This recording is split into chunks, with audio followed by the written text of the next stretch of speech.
They carried soldiers. They carried legends from Beersheba to the mountains of the high country. The Thunder Herd still 2,600 rides. meters.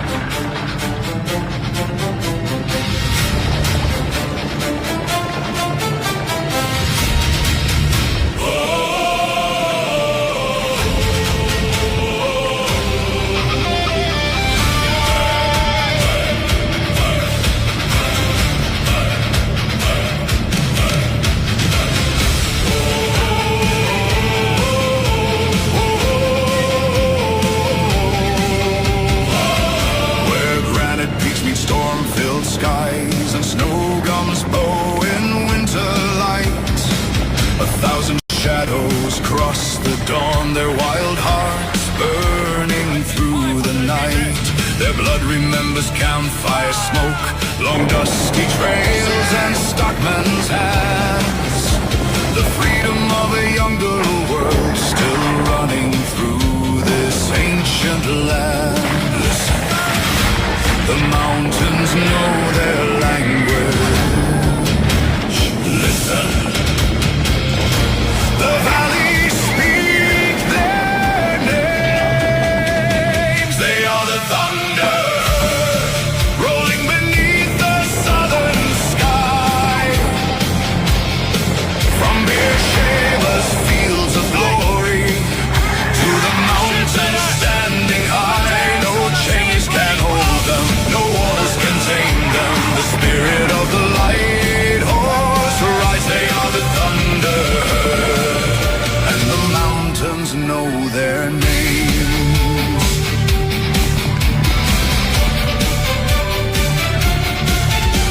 Across the burning Sinai sands, they carried fate in steady hands. Through dust and fire they thundered on toward Beersheba's fateful dawn. Horse and rider forged as one, a rolling wave against the guns. The desert shook beneath their stride as Australia rose in pride. They are the thunder rolling beneath the southern sky. From Beersheba's fields of glory to the mountains standing high, no chains can hold them, no walls can tame them. The spirit of the light horse ride. They are the thunder herd, and the mountains know their name. And standing on the highest ridges, when the world below has gone to sleep, the ancient stallions face the darkness, guarding secrets they still keep. They remember every stockman, every drover, every mountain horseman, every charge, every rider who never came home, every horse who carried him there. Ride on. Ride on.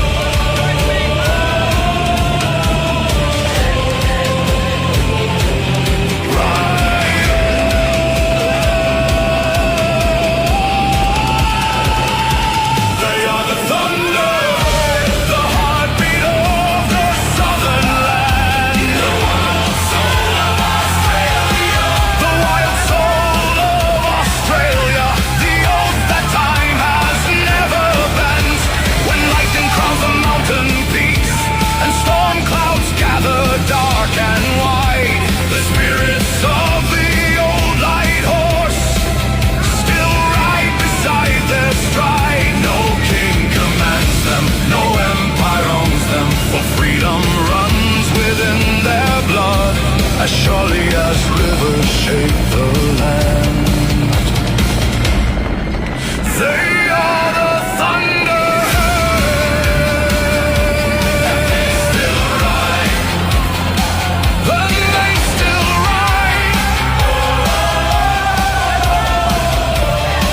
From Beersheba to the high country, the thunder herd still rides.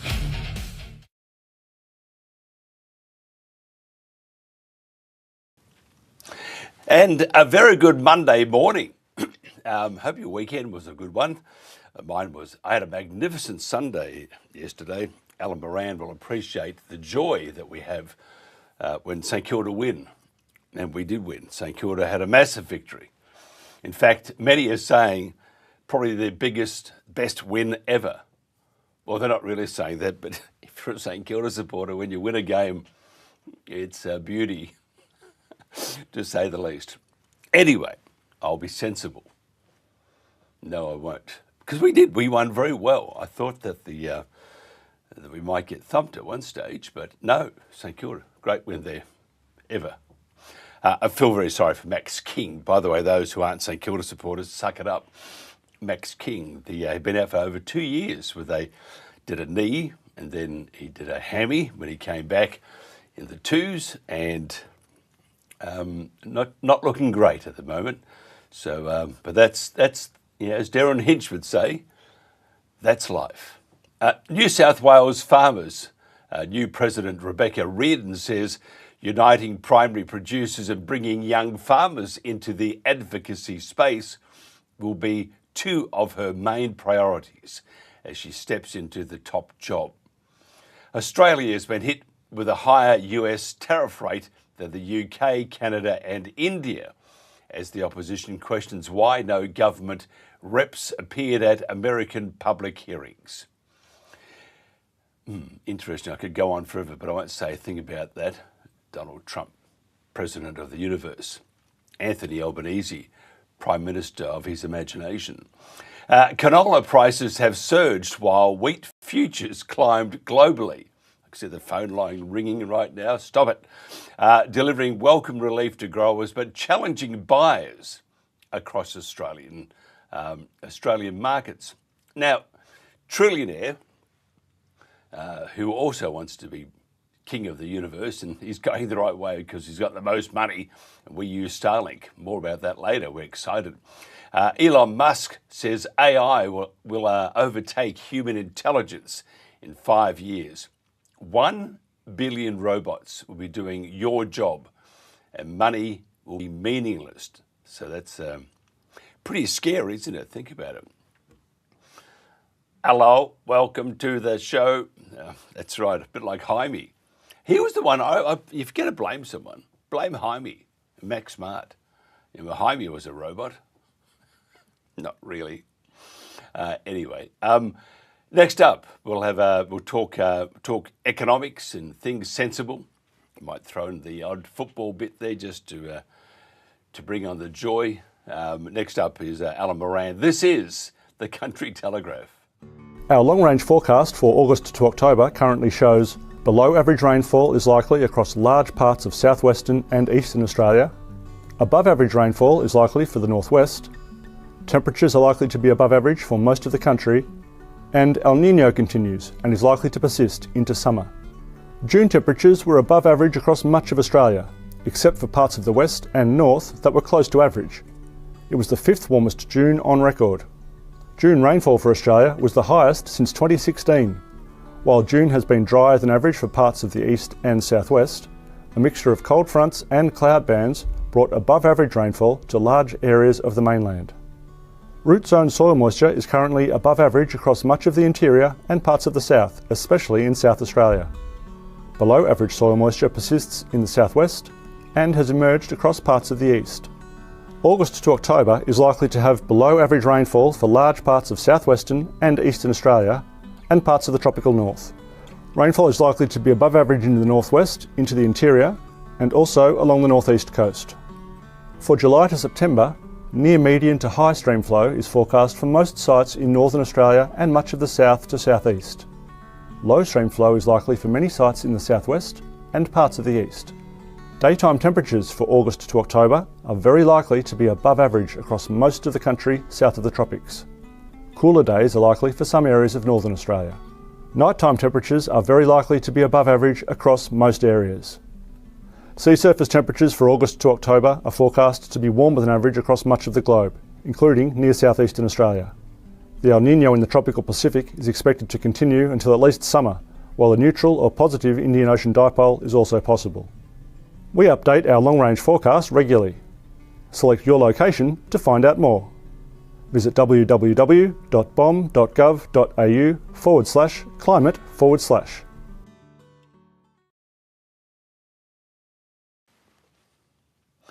And there you are, the long-range weather forecast. Now, do not mention the word barbecue, wash. Oh my God, I mentioned barbecue. It's going to rain, you watch. The great floods will happen again, always happens. We moved to the Gold Coast because we thought, beautiful weather, sunshine.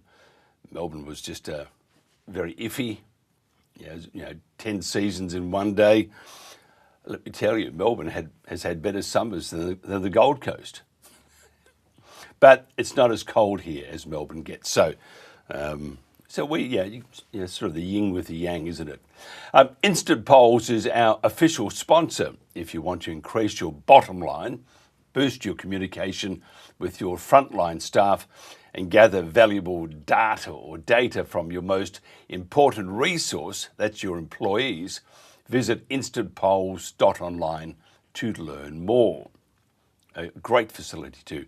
And good morning to Lawrence, who gets up, and also John, who are in Perth. Good morning.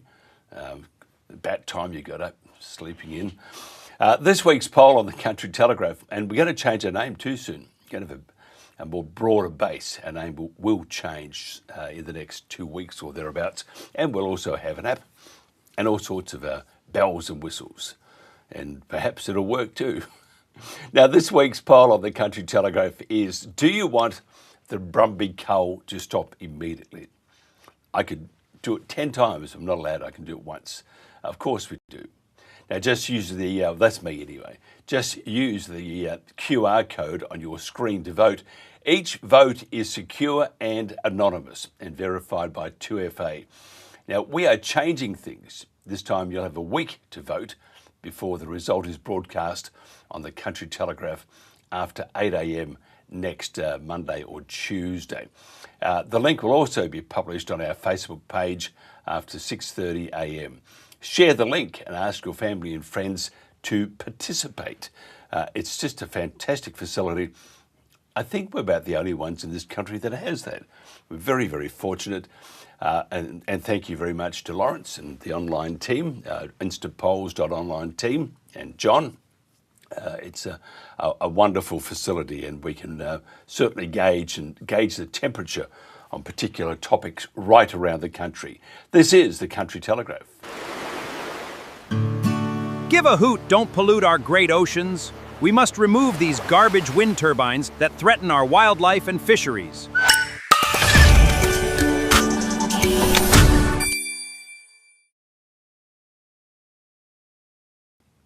Welcome back to the Country Telegraph. We would like to explore a little more of a topic we discussed with Robert Barwick last week about billions being attracted into so-called sustainable farming, forestry and carbon in this country, and whether the cash is supporting genuine regenerative projects or productive investment in Australia. Dr. Alan Moran is Principal of Regulation Economics. He's a noted economist who has analysed and written extensively from a free market perspective. Alan was the director of the deregulation unit at the Institute of Public Affairs from 1996 until 2014. He was previously a senior official in Australia's Productivity Commission and director of the Commonwealth's Office of Regulation Review. Alan was educated in the UK and has a PhD in transport economics from the University of Liverpool and degrees from the University of Salford and the London School of Economics. Alan, thank you for joining me. We should actually turn your microphone on. That's from the cheering you had. You've lost your voice. Where are you? Come back to me. No, we isn't this marvellous? It's Monday. We can't hear you. Look, I know you had a big weekend. This is just ridiculous. I'm going to just pop into a quick commercial break while we fix that up. Cam was floating around, so we'll get Cam back to hopefully work this out because we can't hear you. You're looking magnificent. Look at you. The lips are moving, everything, but there's nothing we can't hear. We'll come back to you in 1 second. This is a Monday, and this is the Country Telegraph.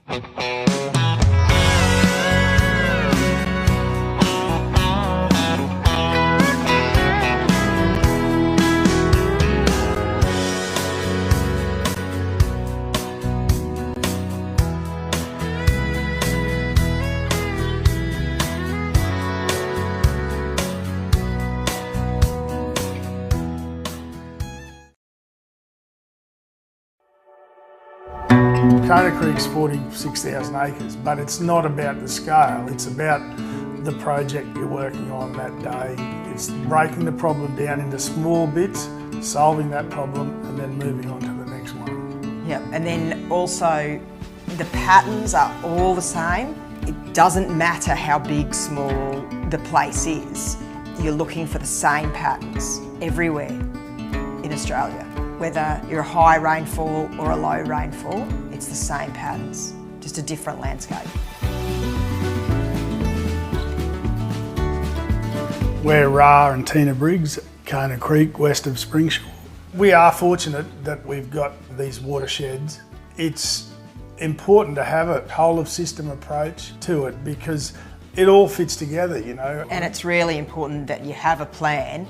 So our plan was we started at the top, but everything that you do has a flow-on effect, and we are seeing that flow-on effect. We do want to restore the wetland that's in the bottom, and Ra's put in quite a few check banks. We've slowed that flow, the water backs up, there's been a level of deposition and biodiversity, growth, like the birds and the trees and the plants, and underneath the trees it's all beautiful and green and it's cooler. Yeah, that's right. And little projects like a food foresty type situation or a wetland, they don't take up much room. You know, we're talking tenths of a % of area. So why not? You know, why not do something that's a bit of fun and a learning experience as well? And I say the words give something back, but we're gaining much more than we're giving. So by doing this, that's our way to make sure that every acre does count. So when it comes to reading the landscape, for us, in the beginning, Ra had done heaps of research into ways of making the land better, and that's when he came across natural sequence farming. When we got back from Tarwin Park training, as we drove in, we were looking at the landscape with very different eyes from when we left, but still unsure of where to start, and that's when your analysis paralysis sets in, but that's not an excuse for not starting. It's very easy to get lost in the detail, especially when you fire up a machine and start pushing dirt. So having a clear objective, whether you get it flying around or walking around or what, you need that start, middle, finish. Make a decision and start. Everyone loves the environment. I mean, nobody wants to live in a eroded landscape, drought-ravaged hellhole. We all want nice things, you know, and this has become our major drought reduction strategy. So I feel like I've discovered my life's work, improving this place, And the results that we're seeing are amazing. and driving big yellow machines is fun too.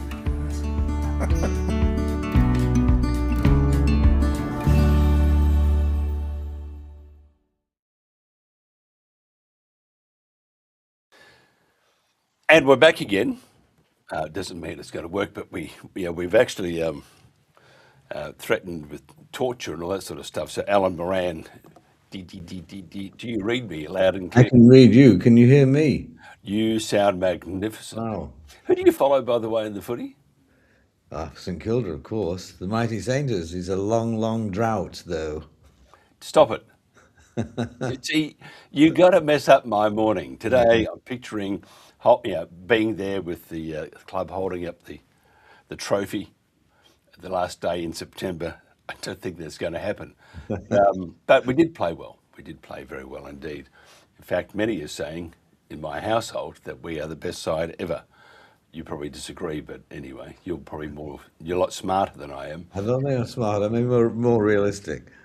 Thanks. Don't be like that. You're like a bloody St Kilda supporter through and through. Sad all the time. First of all, what's your view, Alan? Are many of these investments, the CFC projects and corporate, all that sort of stuff, are they in the long-term interest of Australia? No, they're certainly not. I mean, they wouldn't be CFC investments if they were. In fact, if they were valid, then people would be doing them off their own bat. The only reason why they make any sense is because the CEFC because it's government owned, is able to borrow money cheaper than other people, but that doesn't mean that's not a long-term prospect. But then it invests in things which anyway are subsidised. For example, one of the scandalous things, I think, the largest dairy farm in Tasmania has been converted partly with CFC money into plantations.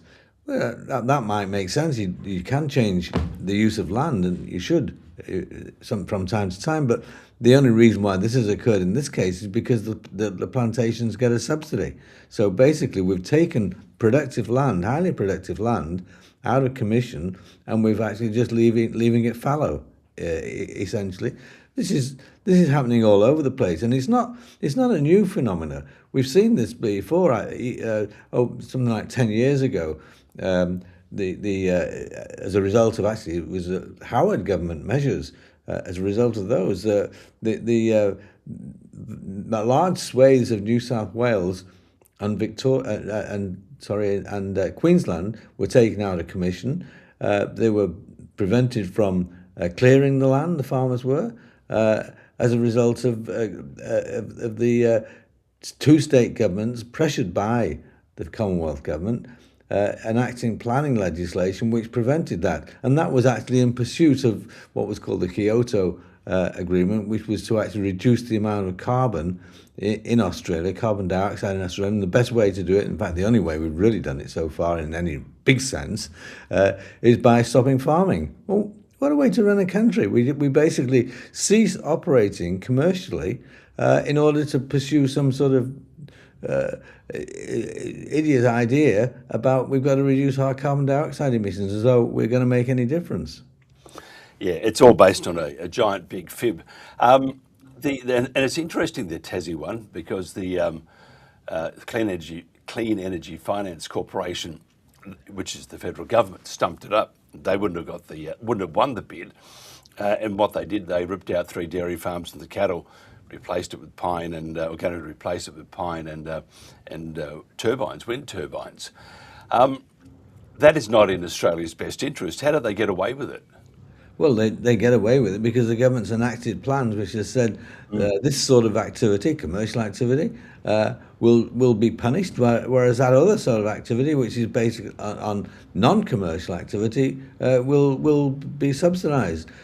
We have this sort of behind it. We have this agreement where we're going to have 30% of our land taken out of commission from a convention signed in 2024. That basically means that we're going to take 30% of our land out of commission, which means that we'll be 30% less productive, broadly speaking. But whenever we put these goals, it's not that they actually ever stay as a goal. They basically get advanced up. We've already got 40-something% of the ocean, of Australian ocean, which is denied to commercial fishermen, and they're looking to do a lot more than that. So there's no level at which they say, okay, enough is enough. They basically are seeking to actually displace commercial activities by non-commercial activities. For what reason? Well, sometimes it's in pursuit of greenness, and often, more often than not nowadays, it's in pursuit of the myth of climate change, and we're going to have to stop the emissions in Australia to prevent carbon dioxide emissions here. But almost always when that happens, then it simply means the production shifts elsewhere. There's no net loss of carbon dioxide emissions. If in the case of, say, manufacturing, we cease manufacturing here and it's done in China. There's no net loss at all. Yeah, it's really interesting. And a friend of mine who I've coffee with every now and then, very senior with the LNP, but still a good guy.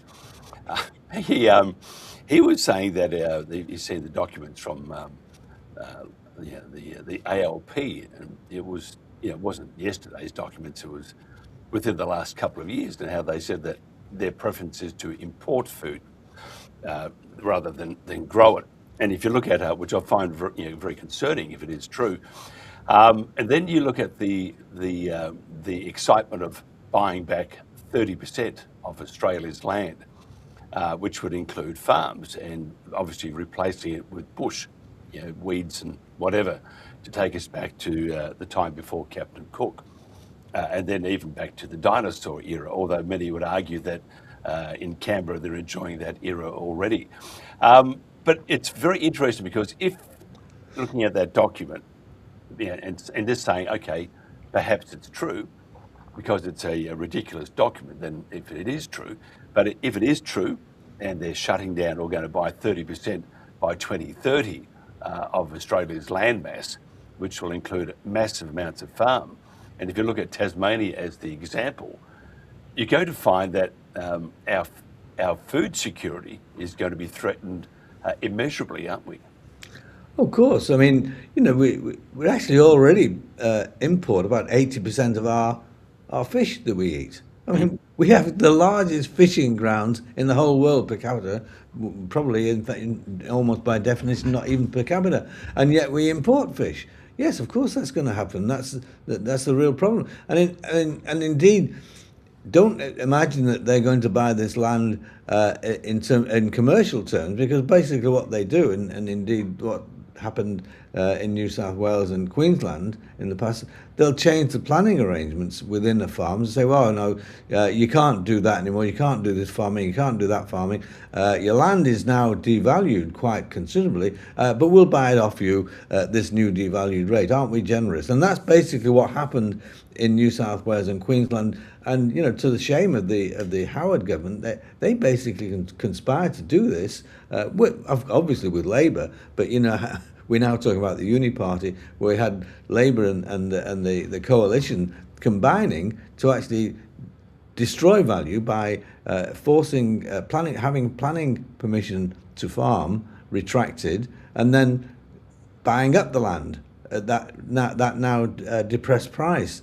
So, and this is still going on. In fact, I think Angus Taylor's farm is subjected to some sorts of restraints in terms of he's required to do a lot more work in terms of reducing some sort of invasive species or whatever that it makes any sense to do. So this goes right to the top of all farming activity, etc., where the government is actually imposing requirements on productive sector, which is reducing its productivity. And it's little surprise we see the latest 5 years we've seen our average productivity, which means our average wealth, has declined by 5%. I mean, this is almost unprecedented in our history.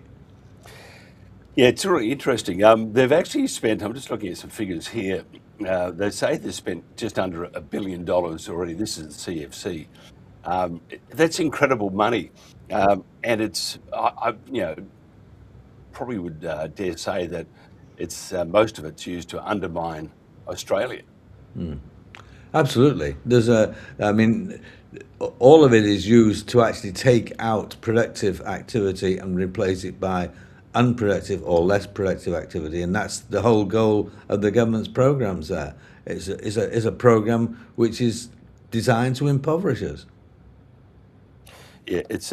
I find it just mind-boggling. Also, then you look at what's happening to our environment in the name of saving the planet, and they're spending squillions. I mean, you may have gathered that we're up in arms and doing what we can to rescind the next aerial culling of the Brumbies. And I've just seen some documents before I came to air, so more tomorrow. It's got nothing to do with the environment. It's got everything to do with what we think is the 30-30 thing from the United Nations, and it's got all that sort of stuff combined.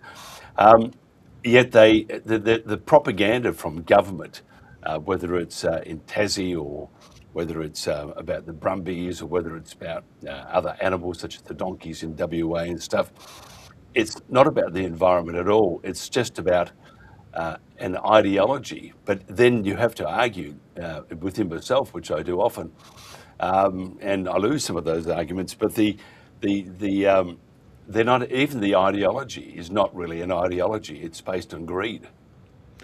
Well, yeah, and the ideology is taking us back to some sort of idyllic past. I mean, what is this idyllic past? I mean, the continent was shaped by the Aborigines when they came and they started using fire to burn things, and that changed the whole nature of Australia in ways that we now think is pretty good. And that's the case with all countries. If we look in terms of European countryside, it's all been moulded by man, and it's pleasant. England's green and pleasant land, and all that sort of stuff. Basically, we in terms of the modification of nature by mankind, without it, we wouldn't be living here. It would be just such a raw country. It would be impossible to live in. But we now denigrate that, and we denigrate it, and we seek ways in which we can actually roll it back to some sort of past which never really existed, or if it did exist, would be not very comfortable for us to live in. Yeah, our joining of the hip with just looking at all these figures, which is quite stunning. Joining of the hip with the UN, it's not looking all that good for Australia because we have. When's the next federal election? Can I ask you? It's about a year and a half away, I guess. So they can do a hell of a lot, the Labor Party, up until then. But looking at how the others are tracking, and everyone's on about one nation. It's nice that they have the public opinion, but I don't think they're going to run the country. They might have a few more seats that they can maybe join as a coalition. That's if the LNP decide to do it, and that may not happen because there's not a whole lot of love between either side. So if the ALP managed to stay in government, and even look at your state, I mean, there have been several occasions where the ALP could have been rolled, and the opposition were pretty pathetic to say the least. And it could, I doubt this time. I think this time you're going to have the LNP in power in Victoria in the next state election, but who knows? And I'm getting to a point here, and the same thing is with New South Wales. Chris Minns is just appalling, and Penny Sharp and all these. But they are all very good with spin, or some would call it propaganda. And if they're appealing to the major base of Australia, which is the major cities, who know nothing about what's happening in the bush, they could still all very well get back in, couldn't they? They could, and they have a big advantage in one sense because the fastest growing labour force in Australia is the government force. It's government labour force.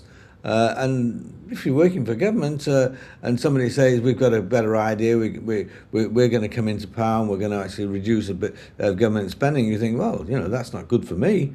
So you've got a whole lot of people, maybe 25 or 30% of people who are really very oriented to voting for the ALP. Certainly not oriented to voting for something as radical as One Nation, who say they are going to actually massively reduce spending, policies which most sensible people think who don't work for the government are a good idea. So there is a chance that these radical ALP governments, and I don't know about the Minns government, but certainly the Allen government in Victoria is appalling. There is a chance they could get back in if they can manage to actually change their face somewhat between now and the election. There is an election in Victoria in about 3 or 4 months' time, and it looks like they will be tossing out the Labour Party will be tossing out the existing premier and replacing her with somebody else in an attempt to save the joint. But it's very likely here that in Victoria that they will lose the election since people are just so disillusioned with Labour. But that's not likely to be necessarily going to be the case around Australia, especially because the Liberal Party and the coalition generally has adopted policies which aren't all that dissimilar from those of the ALP, and they are being shifted by the upsurge of One Nation, and gradually you're certainly seeing this in the Commonwealth level. The Liberal Party is taking on policies which have been pioneered by One Nation, so they are becoming pretty well the same sort of party. That's less the case in the state areas, and we could well see a status quo and the continued buffeting by politics of commercial activity and of our well-being. Yeah, I agree. What should we do with the CFC? Should we? I mean, I personally think it should be abolished immediately, but it's not going to happen. What do you think? Oh well, it will. One Nation would abolish it immediately. Yeah, but they're not going to. Yeah, I mean, truly, everybody's on the bandwagon with One Nation, a bit like Reform UK, and towards the pointy end or the end of the race, people have people are people. They just. I don't think Nigel will get in. That's my opinion in the UK, and in Australia. I don't think Pauline Hanson will ever rule the country, run the country. She'll have a few more seats, probably, but you don't know how preferences go. There is that chance that if Labor do stay in, they'll keep the CFC because it's doing what they want. But if they get in again, and you're looking at state and federal, I would say after 2030, it's all over, Red Rover, as they would say. What do you think? I think that's right. I don't think I'd be that pessimistic about the One Nation. I probably, like you, in the end, I think they may well fall short. But nonetheless, what they've done is they're forcing a re-examination by the Liberal and the National parties of their policies, and their policies are moving into line with the sorts of things that One Nation has said. Not One Nation is simply saying, well, we will abolish the CFC from the word go. I'd be amazed if the Liberals did anything other than that. They would certainly go along with that. I mean, the problem with some of these measures is that they're deeply entrenched, and to abolish them, there's a long gestation time. For example, one of the big costs is the capacity investment scheme, which is basically the government is buying up renewable energy, giving guaranteed prices to renewable energy so that they can produce for the next 15 or 20 years. Well, breaking those sorts of contracts is very difficult for governments to do. And even in the US, Trump has abolished those contracts, but breaking the long line of them into the future, he's found difficulty. He's having to buy them out. And that might well be the case here. So I think we will, I'm more optimistic than you, that we will see, we may even see One Nation governments, but probably we will see One Nation in coalition with the coalition itself in some form, and the coalition continuing to take its policies as they realise that that the old approach of getting close to being Labour light, if you like, isn't working, and that they'll have to become more rigorous in terms of adopting the sort of free market policies which One Nation is pioneering. So we will see this thing dismantled, I think, and we will see it at the federal level. Labour will not win the next election, but there are residual elements of it, and the further they can move towards the One Nation purity, if you like, the better it will be as a nation. Yeah, it's interesting. You mentioned the possibly a new face, which I think will happen too in Victoria for a short term. The new premier trying to rebrand or make their look better, and they only have a few months, and it could work. Who knows? But if you look at the federally, there's still a year and a half to go, so they've got plenty of time to destroy and then to put on a good smiley face, because on that day, when you vote, or on that week now, or 2 weeks, 3 weeks when you vote, you all of a sudden you start thinking about things, and it's hard to let go the how your heart used to feel, even though common sense says otherwise. So I'm not so sure about Pauline. I mean, I think she's coming from an okay place. I don't agree with a lot of her policies. I think they are divisive, and I think she would be out of her league. That's just my own humble opinion. Can I just ask you a couple of things? We've got tons of things to talk about, but we are going to run out of time. And I just wanted to ask you, what's your thoughts on the increase in the US tariff rates on Australian beef, and the opposition is saying there was no government representative at the American public hearings. Yeah, I think whilst I think Trump does some great things by and large, his trade policies I think are quite damaging, and they are to Australia, though not probably as much as to other countries, simply because we are going to be paying more higher tariff levels generally. It is damaging. It's a pity that we didn't have people examining it in the ring, if you like, before the decision was made. I'm not sure it would have made that much difference. In terms of the aggregate effects on the Australian economy, you've got to say it's not that big. There is something, there is some effects, but basically, we're dealing in commodities. And if the price, if the market contracts a bit as a result of a higher tariff in the US, we move them elsewhere. Of course, there is a loss then. It's not as a big a loss as it would be to other countries, which are basically very much dependent upon the American market itself.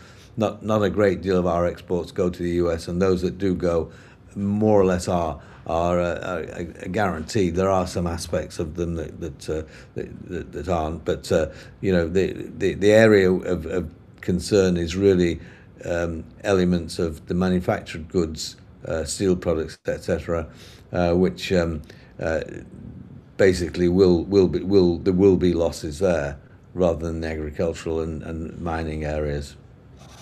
And the other one that we ran in the news just to highlight some things happening around the country and the world. In fact, Elon Musk has said that there'll be, in 5 years' time, 1 billion robots. Imagine 1 billion Heimis running around the place. They'll be doing your jobs, and money, he says, will be meaningless. So if that's the case, he's a trillionaire now. Will he just be like one of us? I don't think. But what are your thoughts on that? I mean, a billion robots, and you see China at the moment, they're just pumping them out left, all over the place. They just, they are quite amazing. In fact, yesterday we spoke to Starlink, we spoke to their AI, and it was a very, very clever AI. Mm. Yeah, well, I think that's. I'm not sure what the point. What happens as a result of that? I mean, we've been having hundreds of thousands of robots being rolled out for 20 years now, and of course the difference is that now the robots are AI enhanced intelligence, so they're able to do a lot more things. Elon Musk, as you say, if he's saying that the money won't matter, then he becomes just as small a person as you and I. So I can't really see it happening like that. In the past, we've had immense technical changes over the past 20,000 years, certainly the past 1,000 years, and we've just gotten richer. We've just gotten better off with them. If AI is a marked change, then it is a massive change in that, and it doesn't seem to me likely. I think there are more difficult questions with AI, whether it can then start controlling how we think and what we do and all that sort of stuff. I don't think that the issue with AI is it's going to displace us from the workforce. It's just going to make us be more productive, and therefore there'll be higher income levels. The question is whether if the machines become smarter than us, do they sort of like in the science fiction fantasy take over and control us? Yeah, it's going to be. I blame Jaime. That's my philosophy, my thoughts. Jaime created it all. Although being a St Kilda supporter, I could see Jaime could play. But just imagine if we had robots. Oh, that would be so. Pretty grand. We'd still lose. They forget to charge him. Oh, we knew we forgot something. Like that grand final, which was a draw. I still say we was robbed. Yeah. Alan Moran, Dr. Alan Moran, thank you so much. If somebody wants to find out more about what you do or who you are, that sort of stuff, how do they do that? Well, most of my stuff is on regulationeconomics.com, which is my website, and I write quite a lot in The Spectator and other learned journals. We'll have a chat one day about One Nation. I bet you a bottle of whiskey that they will not do that well in the next federal election. That's just, there you are. I've got 18 months thereabouts to save up. So have you. Thank you so much. This is the Country Telegraph. Mount Isa, as we can feel the pressure, these cowboys can harness the energy, they can feel the excitement. Think about what's going through this cowboy's mind.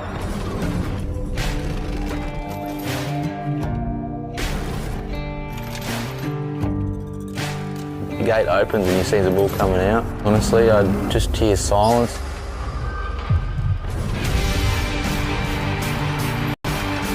Seven different emotions go through you in about 10 seconds and then they go on repeat. This is when it hits another level of energy. To be a rodeo cowboy, you want a bit of gravel in your gut. Typical cowboy, obviously half mad.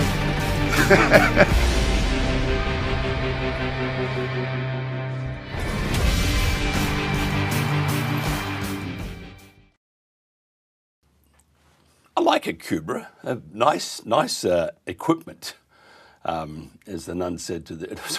Sorry, we mustn't go there at all. If you see on my, where is it? That side, there you are. See that thing there, that QR code? It's our poll. Now the question this week, and we'll release it next week, where I'll tell you why in a second. The question is, do you want the Brumby cull to stop immediately? Me, I want it to stop forever. And we have to do it because we don't treat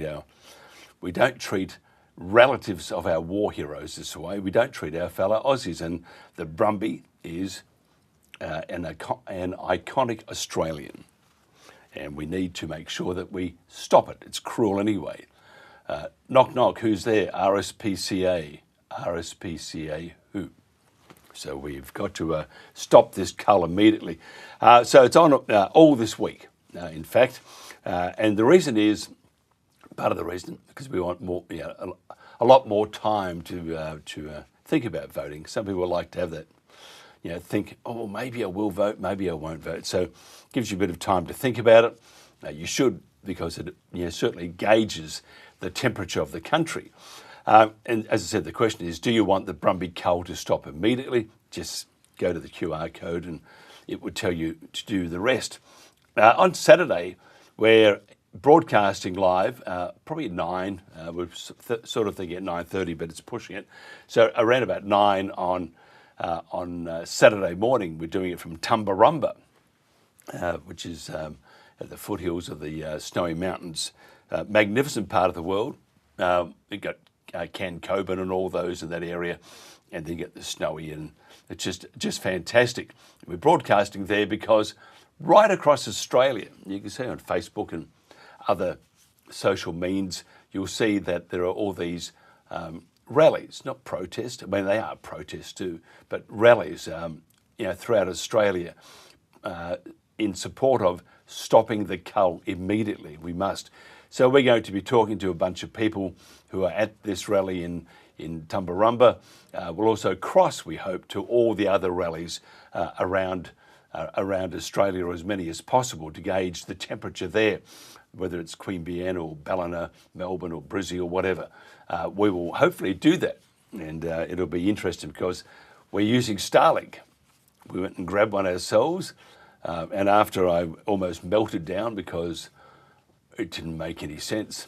Anyway, the wife and Jen popped in, got a female, power here, and told me to sit down, relax, have a coffee, and they fixed it. And then I came back in and did the important stuff. Not really. So more on that as we go along the week. So next Thursday, Friday will be just replays, because on the road again in the little red beast, that small Mazda we have, so that would take us there. But it is for a great cause, and I think we do need to do a lot more. If we can, we're going to do a lot more. We have to, because we cannot allow this to happen anymore. The claptrap, and we'll go into more on that tomorrow from the ISC, the Invasive Species Council. Lord help us all. And these people should go back to gluing themselves to roads And then when they glue themselves to roads, around Sydney Harbour and whatever, what you do is you seal the road again. And then you'll have no more of this claptrap. Imagine an organisation, 130 members, that has enormous power with the ALP throughout Australia. Got to stop it. Got to stop it right now, because it is absolutely pathetic. And we're talking about One Nation. I think this guy could be Prime Minister. G'day, Joe Marino here from Farmer Pride. I'm just having a little chuckle to myself. There's nothing more I love to see than the teal and green voting left protesting about progress and development in their electorates.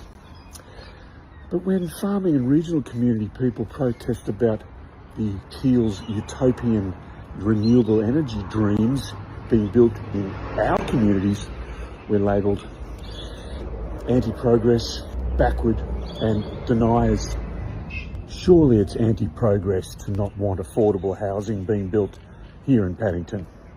Seems with the teals it's always, I'm sure all the developer wants to do is build jobs and affordable housing for those people who bring you Uber Eats and clean your toilets here in the teal electorates.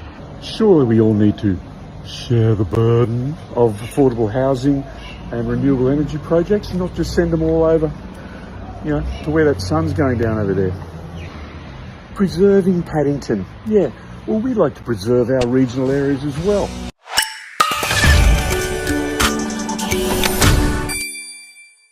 Conservationist Stephen Nowakowski and academic Tim Navard have mapped over $1.38 trillion in so-called green projects across Australia, including 31,000 wind turbines, 550 million solar panels, and more than 28,000 kilometres of new transmission lines, with thousands more running undersea and across protected wilderness.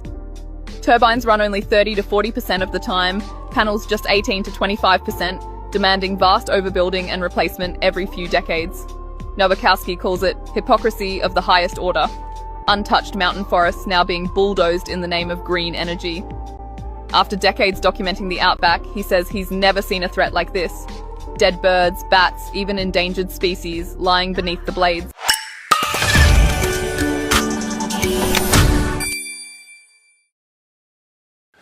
And back again, Joe Marino was the for Prime Minister. I think he's actually very good. He didn't say a rude word in that one. That was fantastic. Thank you, Joe. Just imagine, you look up, there's this great lump of concrete holding back all this water. It's a thing that the ALP and Greens and those idiots want to get rid of. They're called a dam. Just imagine this big dam creates all sorts of advantages downstream. But just think, though, that it was built probably close to a century ago. And just think if the concrete they use, which I would imagine 100 years is a good time, just think if the concrete starts to rot inside. So you have to, replace the dam.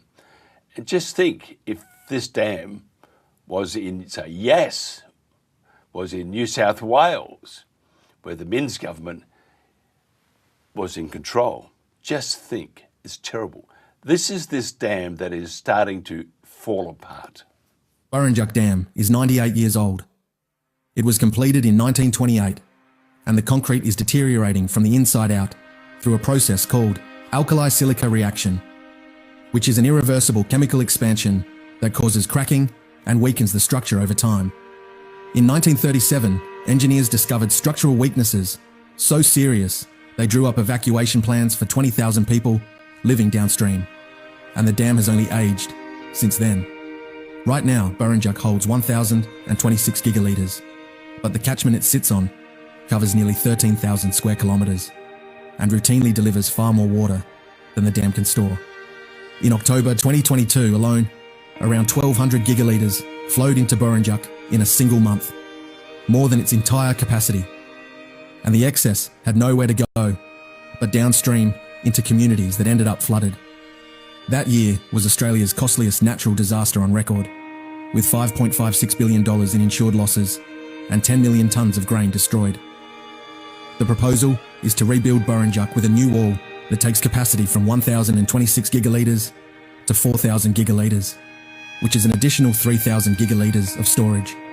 To put that in perspective, the federal government has spent $7.2 billion recovering approximately 2,100 gigalitres through buybacks under the Basin Plan, and buying 3,000 gigalitres on the open market at current prices would cost anywhere from $27 billion to $60 billion. Building the storage costs between $4 and $6 billion. On top of that, a rebuilt Burrinjuck could generate 100 to 200 megawatts of hydroelectric power, bringing in $40 to $60 million a year in energy revenue. It could dedicate over 650 gigalitres to environmental flows without competing with irrigators. And it would act as a flood buffer that protects downstream communities the way Dartmouth Dam does on the Murray, where 70% of flood events have been completely absorbed since it was commissioned. The Murray-Darling Basin produces $30 billion in agricultural output every year and supplies over a third of this country's food. Rebuilding Burrinjuck secures that food production, protects communities from floods, generates clean energy, delivers environmental water, and replaces a dam that is approaching the end of its structural life. Every year we delay this decision. The dam gets older and the cost of inaction gets higher. Incredible. Look, there's a wall of water. It's coming towards me. So next time you're out on your tractor, Massey Ferguson, I hope, I want you to have a boat behind you because you might need it. It's very scary. You might understand that we are up in arms about what's happening to the iconic Brumby, an Australian by all stretches of the imagination, and there are many out there that don't give a rat's. So we have to make sure we can make them understand that this cruel cull is happening, that they're killing magnificent horses for the very wrong reasons. Actually, there is no right reason to kill an animal these days. We've gone past what we used to do from the caves. You know, used to bash your neighbour on the head and eat him. I like Grandma. We're playing some fantastic music. This is Billy Dee. I think she is an amazing, amazing person, and her voice is equally as amazing.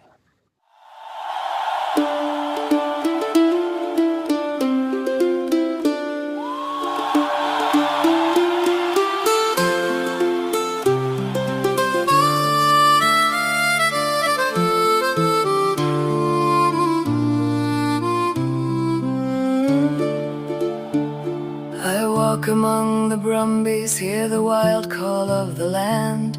My heart breaks open softly as their breath falls on my hand. They've been here for 200 years, doing what wild horses do, healing country, holding stories, loving me and loving you.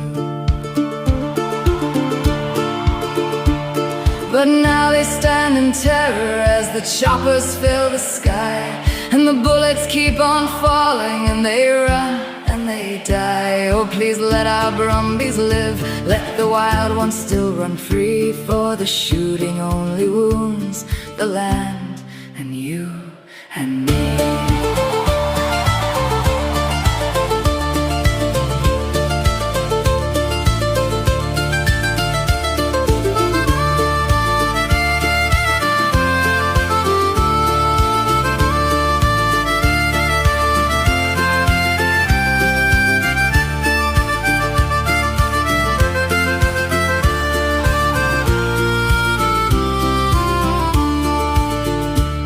The hills are quiet, empty, there's a trembling in the ground. You know this kind of sorrow doesn't fade, it lingers round.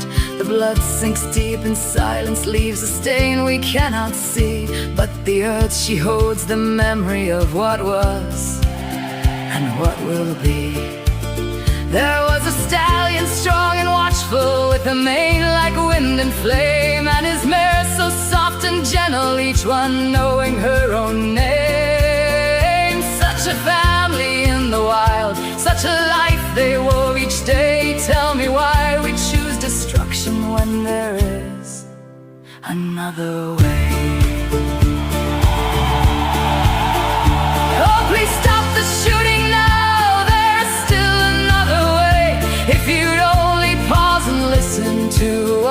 people say. Oh, please hear us now. We're calling out in pain. Let the Brumbies run forever through the sun and through the rain.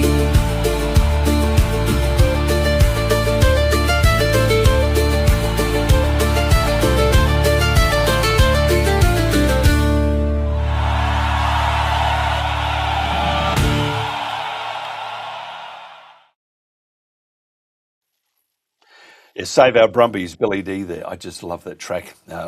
Love the Irish influence there. And for a great cause too. More about that later too. We must get Billy on again. Okay, some of the, as I lose my voice, always happens when I'm about to talk. New South Wales Farmers' new president, Rebecca Reardon, says uniting primary producers and bringing young farmers into the advocacy space will be two of her main priorities as she steps into the top job. Australia has been hit with a higher US tariff rate than the UK, Canada and India, as the opposition questions why no government representative appeared at the American public hearings. Canola prices have surged while wheat futures climbed globally, delivering welcome relief to growers but challenging buyers across Australian markets. And trillionaire Elon Musk says AI will overtake human intelligence in 5 years. 1 billion robots will be doing your jobs and money will be meaningless, which means that he won't be a billionaire. He'll just be like you and I. So I don't know if that will happen, but the robots and AI, which are building all these AI centers all over the place, they are going to be they're going to be a concern. Just one sidebar question here: Why are they building so many data centers, and where do they get the energy from to power these things? And what about the water? I thought we had, we needed to increase our green energy in Australia to protect our energy supply. If you have all these data centers all over the place, you're going to be in trouble. We probably need Joe Marino to come back and explain what the hell is happening. This is the Country Telegraph. Across Australia, communities are coming together to host screenings of Just a Farmer. Every screening is different. Some are hosted by community groups, some by sporting clubs, some by local organisations and volunteers who simply want to bring people together. What they all have in common is connection, a chance to check in, a chance to start a conversation, a chance to remind people they're not alone. These screenings create space for communities to come together and have conversations that matter. We're always looking for communities who would like to host a screening of Just a Farmer. Could your community be one of them? Let's start conversations that matter.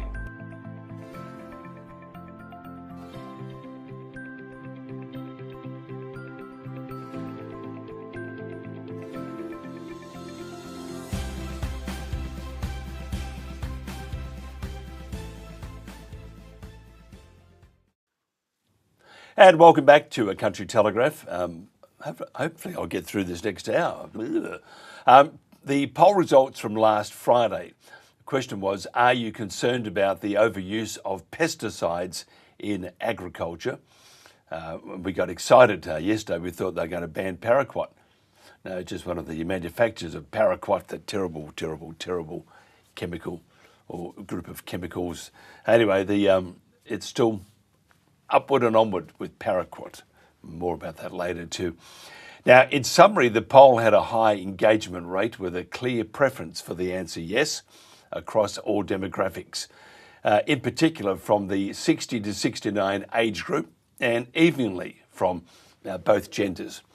Now, geographically, Queensland had the highest number of affirmative responses. Now, Instant Polls is our official sponsor.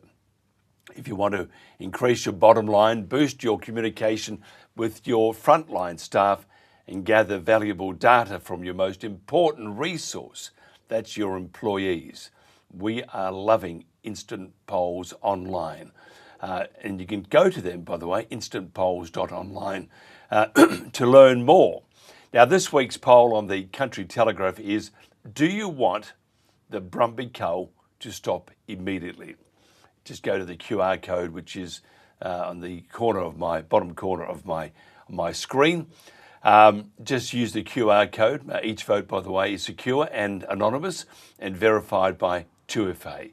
We're changing things. You'll have a week to vote before the result is broadcast on the Country Telegraph after 8 o'clock, either Monday or Tuesday. We're not too sure about that one yet because it depends how I feel when I get back from driving back from Tumbarumba, which we're broadcasting live from on next Saturday. The link will also be published on our Facebook page after 6:30 a.m. Share the link and ask your family and friends to participate. The poll is a very important poll, so please vote and make your opinion count. It's just, as I said, we just love it. It's a great way of finding out the temperature on particular topics. I didn't choose this life. I was born to live it. So was Dad, Pa, his dad, and his dad before that. Come on, ladies. You're supposed to be slowing down, you know. It's payback for the free labour you got out of me as a kid. Ah. I learned from watching my mum and dad and how they work together. So does my sister Sally. Any trains? Righto. Feet up. I'll always remember these days. It's the happiest days of my life. Together as a family. Oh, you're so lucky I love you. Really? Yeah. Is that about right, is it? I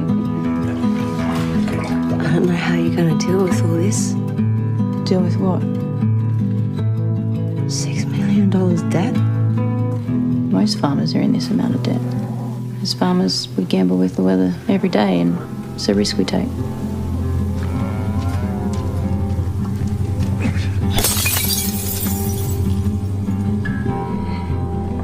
You have no idea what I'm going through. Maybe you should talk to someone. Oh my God, no, I'm fine. No, you're not, Alison.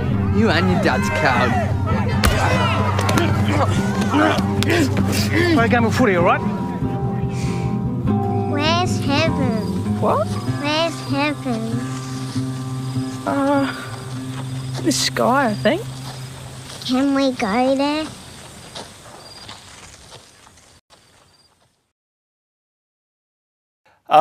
Originally from Sydney, Kathy Owen now combines, great way to start a segment, this is the Country Telegraph. Originally from Sydney, Kathy Owen now combines the joy of adult psychiatric practice with rural life, clocking up 35 years of practice.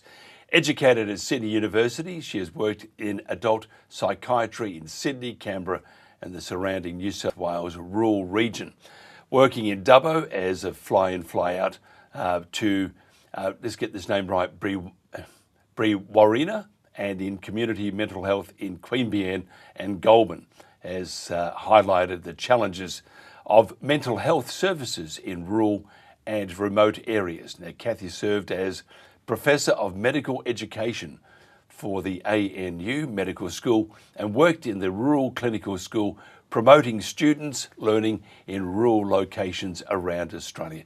Kathy, thank you for joining us. So lovely to be with you, Mark. It's a real pleasure. Where are you today?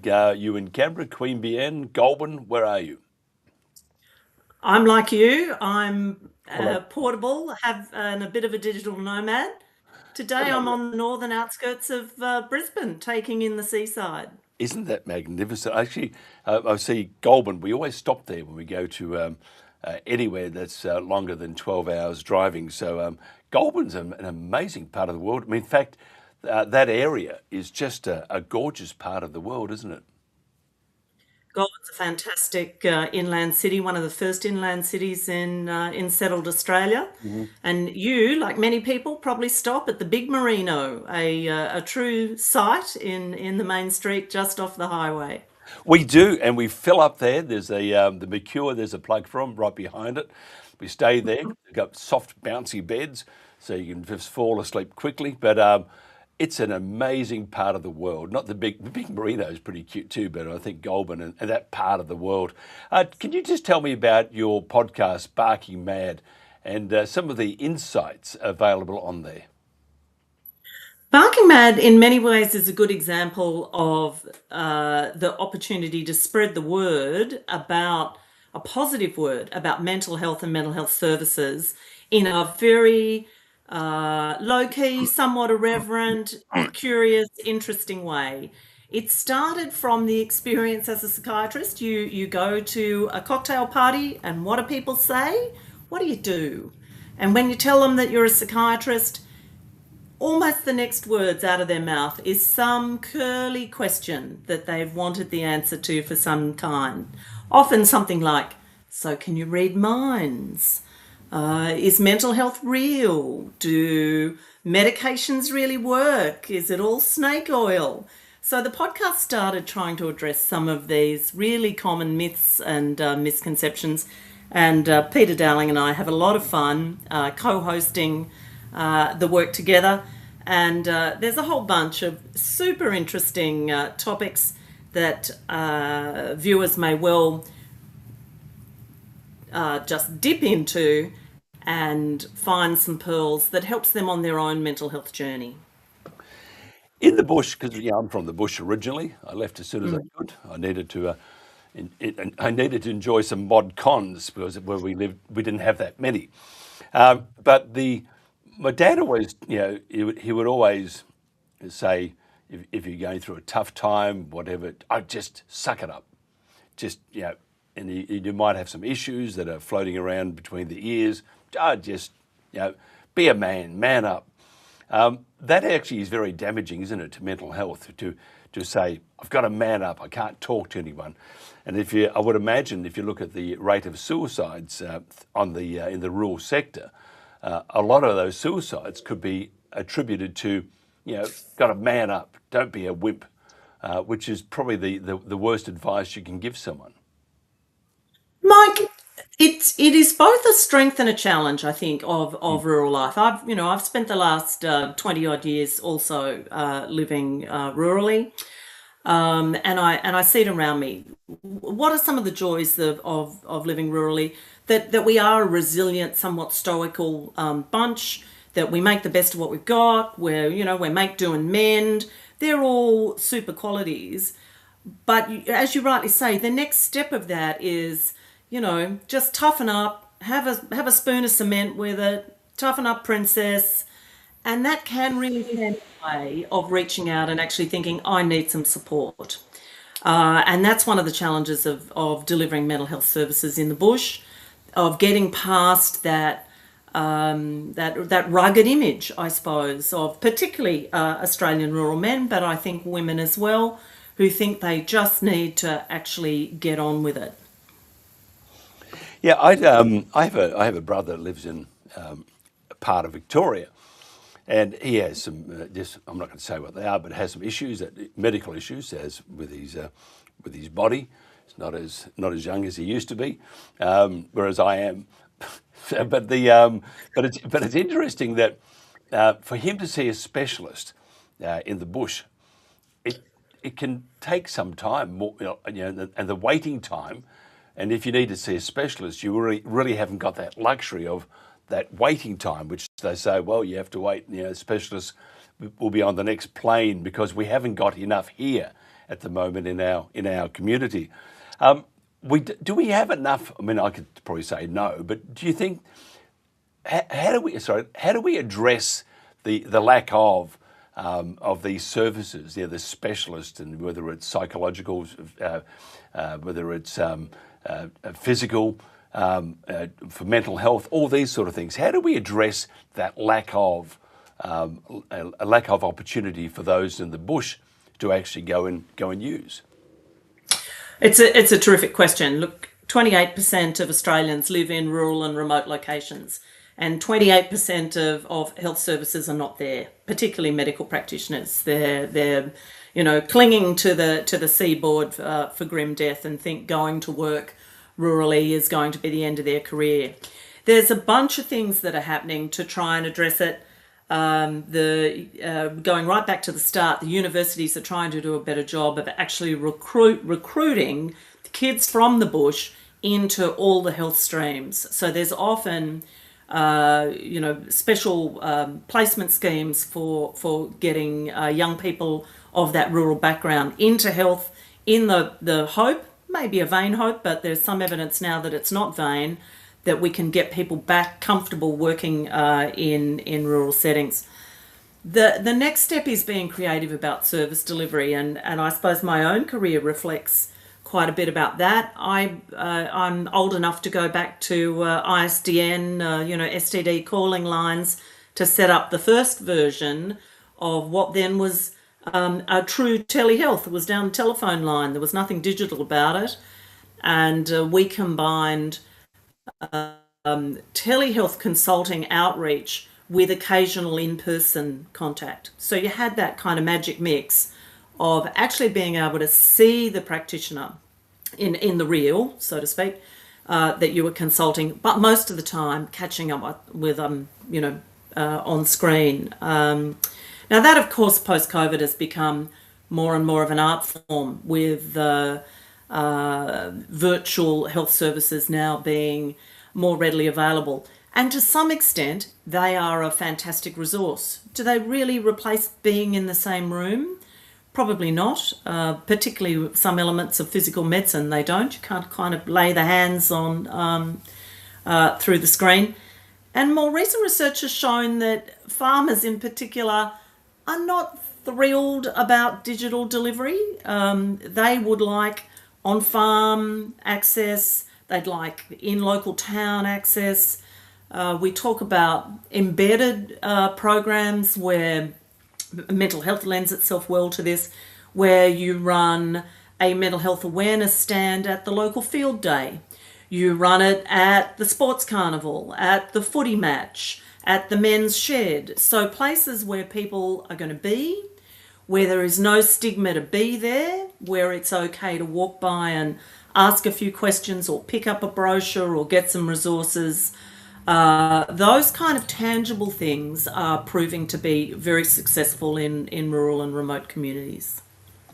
You're familiar with the stress on the land now, and it seems to be ramping up because of government ideology, whether you agree with it or not. That's what's happening.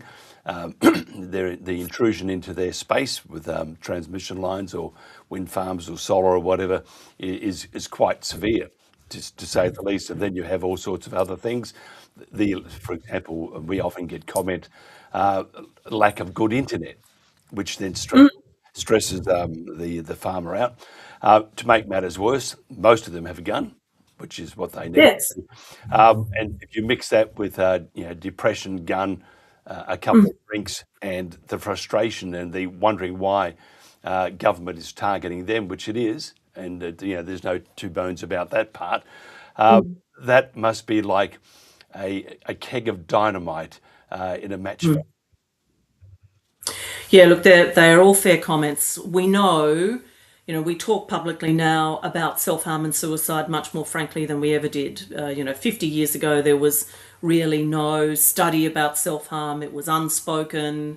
It was the big family secret. There was certainly no public health campaigns around self-harm. We know that in the city, something like 10 in 100,000 people will end their life by suicide. In remote and very remote locations, that figure goes up to somewhere around 20 per 100,000. The total numbers, of course, of people who die that way in remote locations is smaller than in the city because so many more people live in the city. So it's a kind of basic maths thing. But you're right to highlight a number of the issues that contribute. And we know that men, particularly kind of two age groups of men, the younger ones, but again, a kind of older age cohort as well are at risk. We know people that are dealing with associated physical illness, associated addiction, particularly around alcohol, because of its depressing nature. Anyone who already has an existing mental illness and depression and anxiety and psychosis, they're non-discriminators. They occur to people in the bush as much as they do to people in the city. We know people of Aboriginal and Torres Strait Islander background have an increased risk. And we know about the availability of not only guns, but poisons. You mentioned nasty pesticides before. Those kind of toxins, and also the availability of machinery and apparent accidents, and what we call a single car accident on a straight stretch of road. Those kind of issues as well. And while those rates over about the last 30 years have been reasonably steady, like we hear sometimes in the media of this kind of epidemic of suicide, the rates are actually quite steady. I think we're just knowing a lot more about it, and so communities are more aware and wanting to know what can be done to be of help. And that's probably part of the problem with what we have these days, whereas we wouldn't hear about half the things that are happening around the world. With the internet, you hear about it immediately after it's happened. So that's the bad. I would think sometimes that the bad part of technology, because whereas go back 20 or 30 years ago, you were protected from a lot of those excursions into a disaster or whatever. This day and age, I mean, there is just never ending. I mean, we're fighting very hard to stop the cull with the brumbies, because it's got nothing to do with the environment at all, and it's very, very inhumane and very cruel. We see and I have to say myself, I get very emotional when I think about what's happening to the brumbies, because it is a very cruel, and the terror. I mean, these animals are intelligent. We put them there. They served with us in the First World War and all the other wars. They've been there for 200 years, and all of a sudden they're demonised, and all the propaganda that comes with it. But the people that are on the ground there, the amount of stress and you see it in their eyes, who've done nothing but ride with the brumbies and look after the Kosciuszko National Park. You can see in their eyes that the despair, wondering what can we do against government, or how do we stop this, because they know themselves it's not the right thing to do. That despair, it becomes a challenge to manage it, doesn't it? I think the brumbies are an excellent example of a significant stressor for a community. I agree with you. I think some of the footage you've shown this morning is hugely moving, and it is hard not to be saddened by that process. But it's a good example of a very emotive issue in a community. These kind of things sometimes have potential to fracture a community, some pro, some anti, and some of the nastiness that can go on around that, isolating people further. We know that trauma is a significant precursor to later mental illness, so the impact of sustained trauma. We know that some of these stresses can lead to episodes of depression.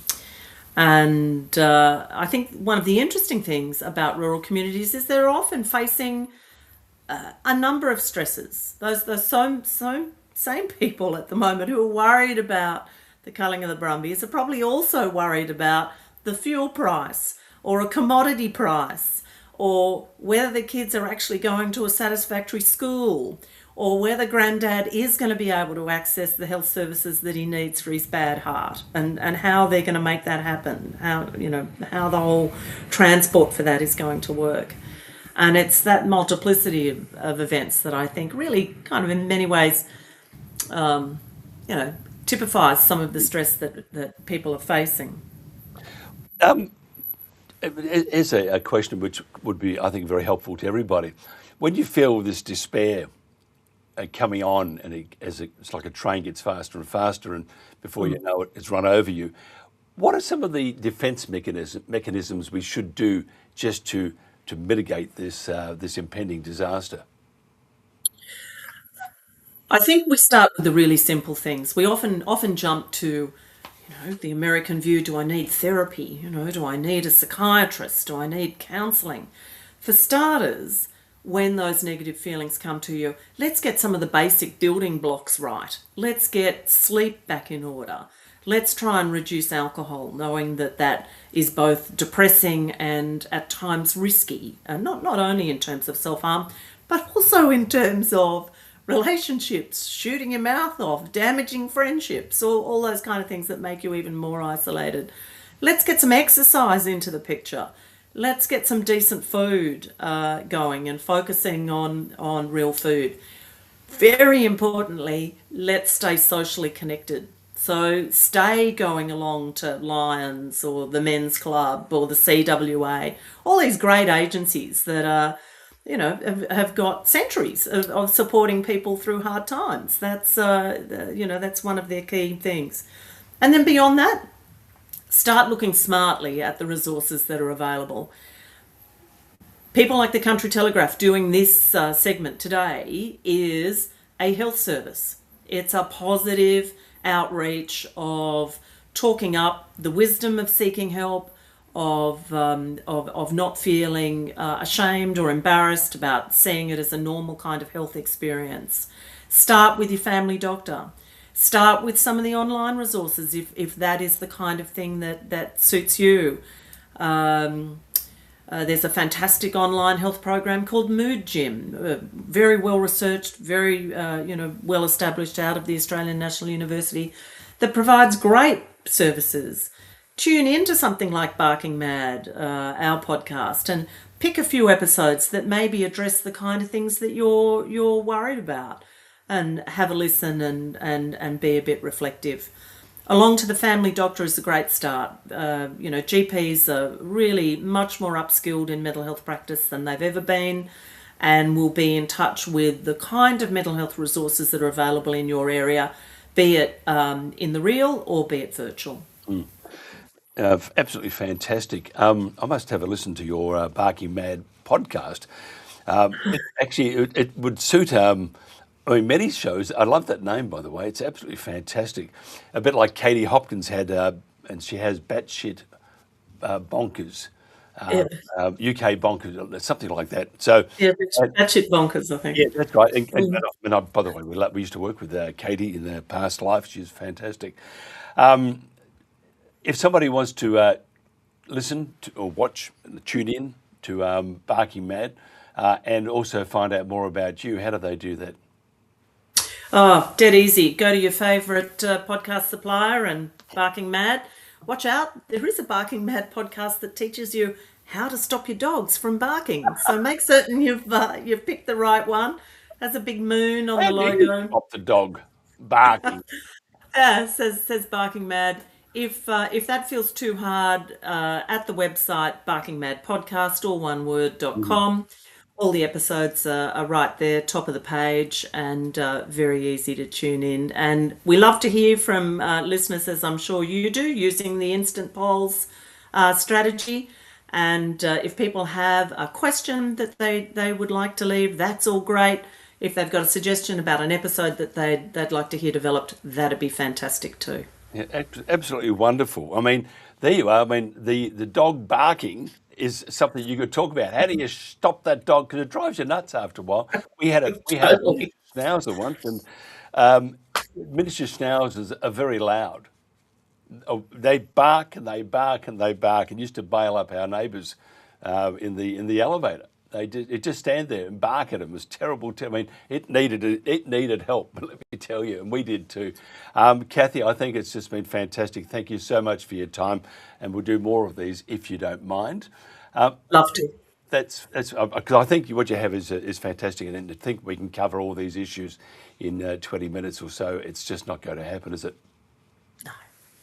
No, lovely. Thanks for the opportunity. Thank you so much. This is the Country Telegraph. So many places where they're using 1080 poison baits. Yeah, it's an absolute travesty, mate. It really is. 1080 baits, if you've seen what a 1080 bait does to a dog, it's one of the most horrific things you'll ever witness. And the second you see something like that, you'll be a big advocate for getting rid of 1080 baits. It's not the way to solve the problem with wild dogs and foxes and things like that. On Sunday, August the 30th, I got a phone call from my husband. I wasn't here, I was out in Aramac staying with family. And he rang me very distressed and crying on the phone and told me that Tippy was dead. And he then described to me how that happened. He said he was inside, heard Tippy outside yelping, which progressively rapidly went to screaming, and he was thrashing him, throwing himself around. He went under my car, which is parked on the veranda in a carport, threw himself under the car and up under the wheel arch, obviously looking for sanctuary. Greg tried to grab him and got hold of his leg, and as he did that, he just dropped dead.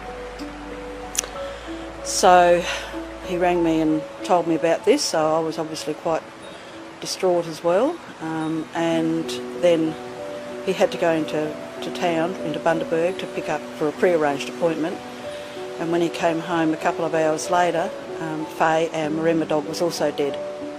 So within a couple of hours, we're not sure, any time between 9:30 and midday is when she died on that morning. So yeah, Greg took them to bury them, and he took Ted with him when he buried these two dogs, and Ted was there with him. And after Greg finished burying them, he wouldn't leave. He just laid, he sat, moved around. He wouldn't leave the gravesite, so Greg had to literally pick him up and take him away. So he knew his mates were in there. So yeah, sorry. 1080 is not a humane poison, and despite people's claims that it is humane, we now recognise that that's not the case. It's not good enough to pretend to ourselves that it's humane and keep on doing the same old thing that we've been doing for years. There's no excuse to keep on using a poison that is not humane and that we know is not humane.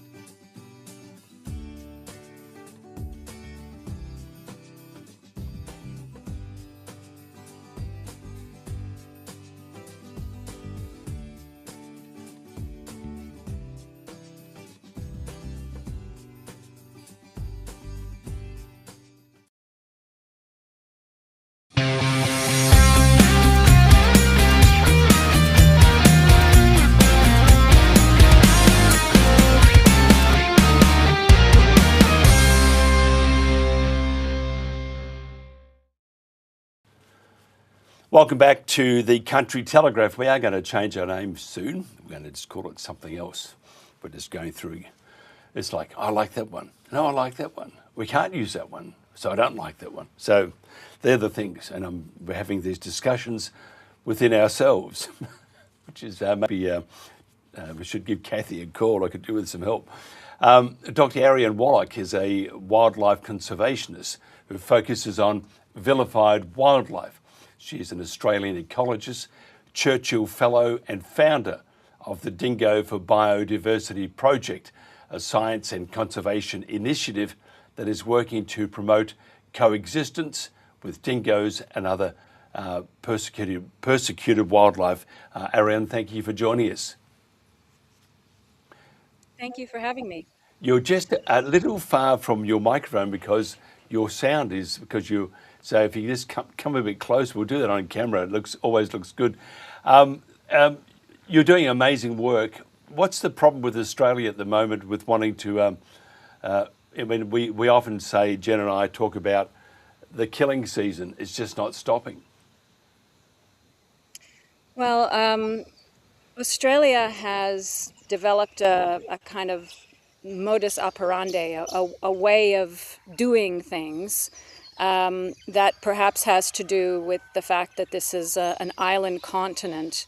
So there's a very clear idea about which species belong here and which don't, and the ones that don't are regarded in a similar way to, let's say, pollution, like plastic pollution. And so using poisons and shooting and culling and eradication is thought of in a similar way to collecting trash from the beach, for example, except that living creatures are not pollution and trash, and ecosystems are so complex that every time people try and tinker with them, usually they don't quite get what they expect. Yeah, it must drive you nuts when you look at some of the things that are happening. It drives me nuts. You look at the pesticides, paraquat and Roundup and stuff like that, which kill just about everything. Then you look at the renewables, which if you look at the Great Dividing Range, as an example, up in, say, in Queensland, they're bulldozing the top of the Great Dividing Range to put up these wind turbines, and in doing so, they're killing the wildlife there, and we have documentation of koalas being thumped on the back of their head to stop them moving. And we saw holes with these marsupials in it and stuff. And then when they put the turbine up, 400 metres either side, you won't find any wildlife there. It kills the birds, yada, yada, yada. Then you see the brumbies, what they're doing to the brumbies, which is it's just a pure evil as far as we're concerned. Then you look at the donkeys at Kachana.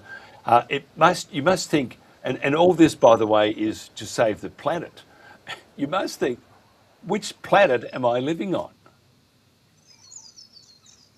Well, certainly when I started working in the field of conservation, I wasn't imagining poisons and guns and robots and genetic engineering and all sorts of things like that. But that has been the way that people have come to understand how conservation should operate. The purpose in mind is to promote the populations, particularly of species that are defined as threatened and endangered. But what has actually occurred over the years is that the action of killing animals such as brumbies and cats and foxes and so on has in itself become, it's been understood as something that most definitely is helping threatened species, but the evidence isn't actually there that it does anything of the sort. In fact, it can often have the opposite effect, and so it's become more of a body bag count. So the more animals are killed that are not native, there's an assumption that there's an equivalent increase in animals that people do want. Yeah, before we get into Kachana, I just want to get your views on the Brumby cull, and I think it's a terrible word, cull. I think it is killing, because it is, and we always talk about the killing season, which is perpetual in this country. The horse, and we have the good folk who work the state or the national park, and we have those that live in the area and they've been there for years. Some have generations that have worked with the environment and the Brumbies. It's an absolutely abhorrent time that what they're going through is about to be repeated in November. And yet we have the Invasive Species Council and the New South Wales government, who is advised by the ISC. They are saying this is what we need to protect the environment. And it's, and I know it's based on a big fat lie. But their propaganda and the information they're pumping out, it has still swayed the population, who think, oh, well, government knows best, they must be doing the right thing. Or secondly, the Australian population says, huh? What? What do you mean? And they don't really take much notice of it. You have an American twang, which is great, but does that also disturb you that we either believe the government for what they're doing, say, to the Brumbies, and we think, people think that they're doing the right thing, or even worse, we don't care? I would say that there's been a bit of what I could, let's say, add to this discussion that that is perhaps somewhat lacking, or there's been less attention, I think, in this discussion. Essentially, there are two camps. There's a conservation camp, which includes usually my conservation biology and ecology colleagues who are saying if we don't kill the brumbies, we're going to cause environmental harm and we're going to lose species and so on. And then in the other camp are people that love the brumbies. They raise concerns about humaneness and also, and this is what I would lean more towards adding at this moment, is that they're not necessarily persuaded by the claim that killing brumbies is going to make the world a better place. What I would add is that, and excuse the sounds of domestic nature around me, that what people I think need to learn to insist on is show me the evidence. And when I mean show me the evidence, it has to be show me the evidence of specific effects that you have already shown experimentally, that when you kill brumbies, we get something out of it. For example, and it can't be something vague like it's good for biodiversity and ecosystem health and words like this that can mean anything and everything. As in, show me the money. Show me your data. Don't show me that there's a little patch here, that there's some footprints of horse, or you can show that there's, but show me, for example, that there's a threatened species that has increased in population after the killing of brumbies, and by what amount, and whether that was sustained. Or when we didn't kill, so show me that you've done an experiment. Don't just give me code words like the brumbies are causing landscape degradation, and when we kill the brumbies, the land recovers and is wonderful. That's just fluff. I mean, that's just propaganda, and unfortunately, it's coming not just from government, it's coming from my own profession. So I can use my my social place as an academic and say all sorts of things.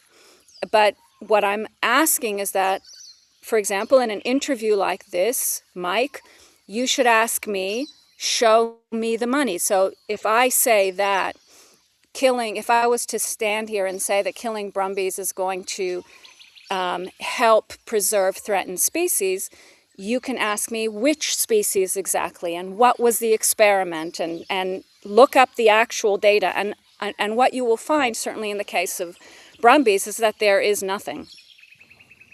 Incredible, isn't it? What is our most vilified animal? Well, so this is where I might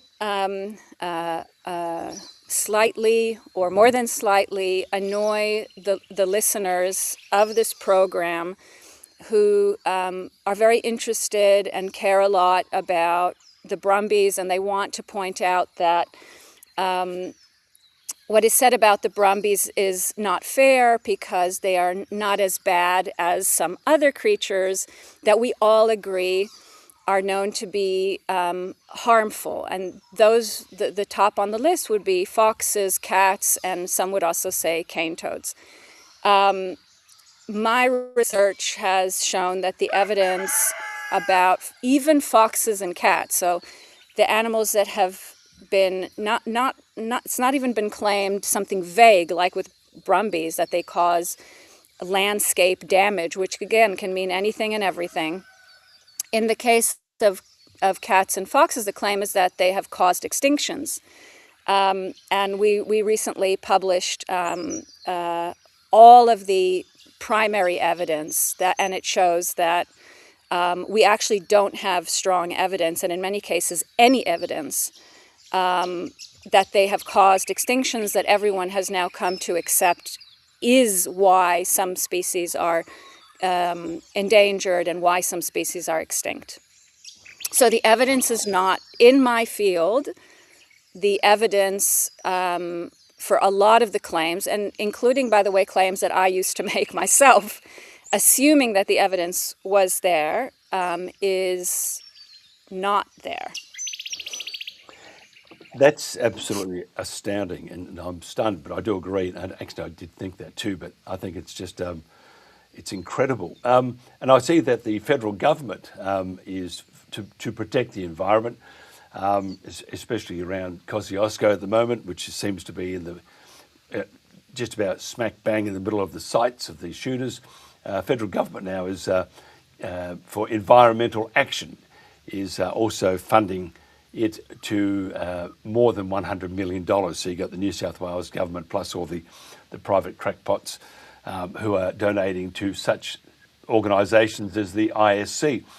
Now, the other story, and it is very disturbing because, and again, I have to plead a bit of ignorance here because I never thought much about it, but the donkeys, I mean, first of all, a donkey is a very intelligent thing. So when someone says, oh, you're a bit of a donkey, which they used to refer to me at times, especially at school, it should be taken as a compliment because a donkey is a very intelligent creature. Tell me about Kachana and there's about to be a donkey cull in Kachana. Can you tell me about your thoughts on that and a bit of the history? Sure, and I'm hoping that cull is not going to go ahead, of course. Unlike the brumbies that quite a few people do know about, in the case of donkeys, wild donkeys in Australia, not many people are particularly aware of them because they tend to be in areas that are far away from where most people live. They like areas that are quite rocky and arid, and that's generally where the places are quite wild and wonderful and remote. But one of the, I suppose, advantages for those who want to purge the landscape of introduced species is that in that kind of landscape, they can mass eradicate these wild equids that are in many ways very similar to brumbies, but outside of the attention of people. So if the brumbies have defenders, the donkeys have a lot fewer defenders. And so in the region of the Kimberley alone, and that's just one region where donkeys occur, there's an estimated 500,000 donkeys have been shot, and that was estimated, I think, somewhere between 10 and 20 years ago, to the point that donkeys were virtually eradicated from the entire Kimberley region. Now, I'm sure from time to time donkeys continue to introduce themselves back into the Kimberley because they occur outside the Kimberley as well, and so they move around. But for the most part, donkeys have become either absent or very rare from the entire Kimberley, and the Kimberley is the perfect habitat for this animal. There is one place, though, in the Kimberley where the owners of a cattle lease, a beautiful place called Kachana Station, perhaps the most beautiful place I've ever seen in the world, they decided that they don't want to be part of this eradication program, and the station owner manager, Chris Hengler, was the only person that saw donkeys differently than, as I was saying before, just a form of pollution that needs to be cleaned up. Instead, what he was pointing out was that the Kimberley is also one of the most flammable places on Earth. And I can attest to that whenever I've gone to visit Chris and the Hengler family at Kachana, in order to get there, you can't drive there, at least I wouldn't want to try driving there. You actually have to go with a helicopter or a small aircraft to get to this remote place. So every time I've gone there from the sky, you can see smoke somewhere, or you can see blackened landscapes somewhere. And what Chris was noticing was that without the donkeys, he's going to find it virtually impossible to reduce the intensity and the frequency of fire in Kachana, because he can work with cattle, which is what he was doing. He was working with cattle in the flats to reduce the flammability. So what happens? You have a wet season where everything is growing like berserkers, and then you have a dry season, everything dries off, and then you get these really, really powerful fires. And he can suppress fire with the help of grazing cattle in the flats, but the cattle are not suited to the rocky, hilly terrain of what is much of the Kimberley and much of Kachana. But the donkeys, on the other hand, can. And so he was convinced that if he can work with these donkeys rather than eradicate them, he can integrate the donkeys into his management method so that he can help promote soil, help promote biodiversity, that word that means a lot of different things, and suppress fire, because if there is something that just kills everything, that is fire, and that includes the soil itself that can get baked in a really, really hot fire. So I was very interested in the work that Chris was doing, and I've spent several years doing ecological research there on the effects of these donkeys, and I'm very much hoping that the research project will continue, because what we've found has been so cool and so interesting, but we've only really just touched the tip of the iceberg with how amazing these donkeys are. We also have some research that we completed in the United States with donkeys that we've compared to Australia. So there's a lot of exciting and interesting ecological work that we've been doing. But the donkeys that we're so interested in studying have become a political hot topic for the Western Australian government, who have been on Kachana's case to complete the eradication of donkeys from the Kimberley. It must, I have to say, I always say destroying the planet to save it. It would seem that it's either one of two things here with the WA government and the donkeys, is that it's complete ignorance or another agenda. Can you tell me what you think? I would just say that it's the continuation of the same thing. As long as there is this fundamental idea that there's a differentiation, or that we can differentiate native from non-native species, this is going to be the type of thing that we encounter.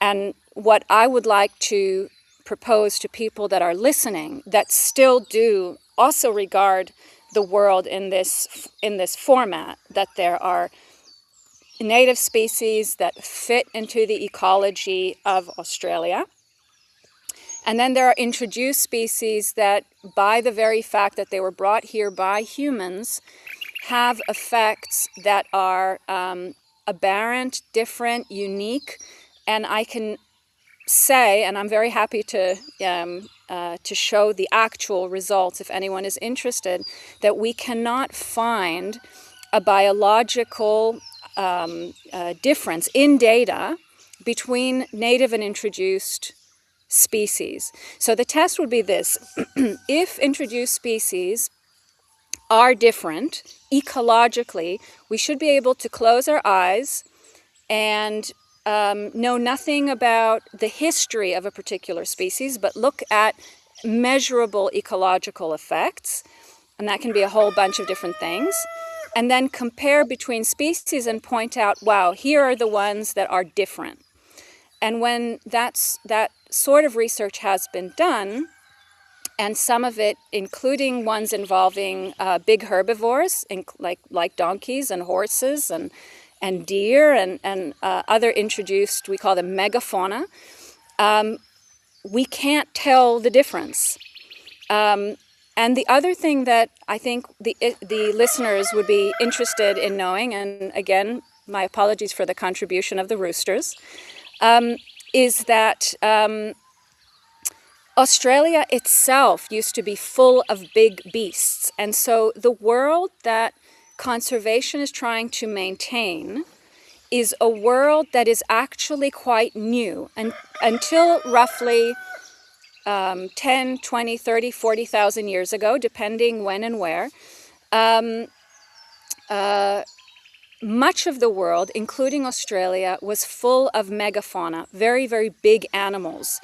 The world of Australia that Europeans discovered was a post-mass extinction world. And I'm talking about creatures like giant wombats, for example, and all sorts of amazing creatures. You can see them in museums. They're worth looking into. Really amazing, huge beasts. And one of the studies that our team published recently was that donkeys are actually quite similar to one of these extinct megafauna, and that ecosystems with these introduced species, whether it's these big herbivores, and even, yes, I know this is controversial, cats and foxes, share a lot in common with the world of the time that we call the Pleistocene, which is just before the geological era that we're in now, or the geological epoch that we're in now. And so this idea of there's a correct way for the world to be, and that introduced species are making it incorrect, is, let's just call it, it's an ideology, or it's a philosophy. It's not there's nothing scientific about it. Like, if people believe that that's just the world that they prefer, then they can act to make the world as they prefer it. But there's nothing empirical about saying that a world that, let's say, the Kimberley without donkeys is a more correct Kimberley. It's most likely, and I would still say it's early days because our work is still quite early, but I would say that a Kimberley with donkeys is possibly a less flammable, a less fire-prone Kimberley. Mm. And they say the same with the Brumbies in the Kosciuszko National Park. But again, it's the propaganda, and I've always said it. Jen, I think, believes it too. We all believe it. It's got nothing to do with the environment. It's got everything to do with the coinage in your back pocket. And I would like to, because we have run out of time, I would like to invite you and the rooster back on again. Do you have a name for the rooster? I am guessing that is Emmanuel, who, when was young, we thought she was Emma. And Emma turned out to be Emmanuel. You'd make a terrible gyno, let me tell you. Oops, wrong. You're now a mister.